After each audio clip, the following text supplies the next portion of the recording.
விஜயை நக்கல் அடித்த கமல் எப்போ தெரியுமா? இந்த நாள் கமலஹாசன் கரூருக்கு வந்தார் பார்வையிட. ஒரு 1000 பேர் கூட இல்லை.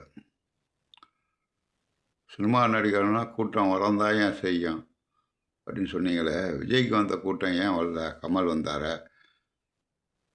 சரி மீட்டிங்கு பேச வரல, அவரை பார்க்க வந்த கூட்டம் ஒரு 10% ஆச்சும் இருக்க வேண்டாம். கூட்டமே இல்லை. இல்லைன்ட்டு என்ன தெரியுது? எல்லா சினிமா நடிகருக்கும் கூட்டம் வராது. அந்த நேரத்தை பயன்படுத்துகிறவனுக்கு தான் வரும். எம்ஜிஆருக்கு வந்தது, விஜய்க்கு வந்தது, கமலஹாசன், ரஜினி அதெல்லாம் வந்தால் வருதா கூட்டம்? அவ்வளோ கூட்டம் அதெல்லாம் விடுங்க. சரி, அவர் நக்கல் அடித்தார் கரூர் வந்தப்போ, தெரியுமா? ஒரு அந்த இடத்த பார்வை வைக்கும்போது வேலைன்ட்டு ஆம்புலன்ஸுக்கு வழி விடுங்கப்பா அப்படின்னாரு. அது பெரும்பாலும் காமிக்கலை.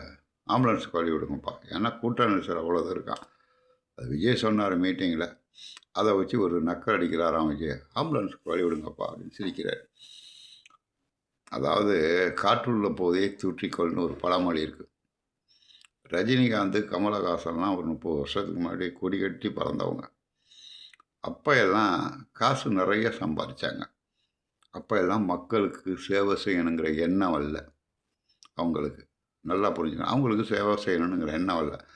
நிறைய சம்பாரித்து நிறைய சொத்தும் சேர்த்து, கமலஹாசன் சொத்தை அழிச்சிட்டார், ரஜினிகாந்த் சொத்து சேர்த்தார்.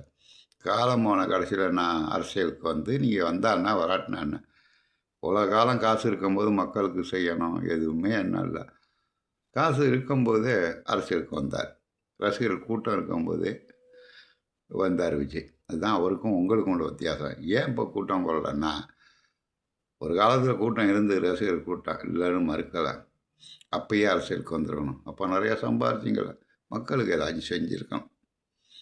இப்போ இவர் ஓரளவு இளம் வயதிலேயே சம்பாதிச்சார். போதுண்டா அந்த காசு வேண்டாம், ஒன்று காசை வாங்கி காசையாக திங்க முடியும். இந்த காசு மக்களால் வந்தது. அதனால் அந்த மக்களுக்கு ஏதாச்சும் செய்யுங்கிற எண்ணத்தில் வந்திருக்கிறார்.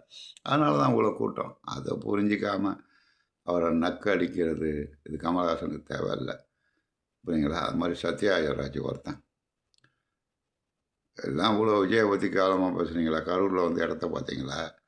ஆறுதல் சொன்னீங்களா? அங்கே உட்காந்துட்டு ஆறுதல் சொன்னால் துக்கமாக இருக்குன்னு சொன்னால் உங்கள் நம்பிடுவாங்களா? போங்கடா நீங்கள்.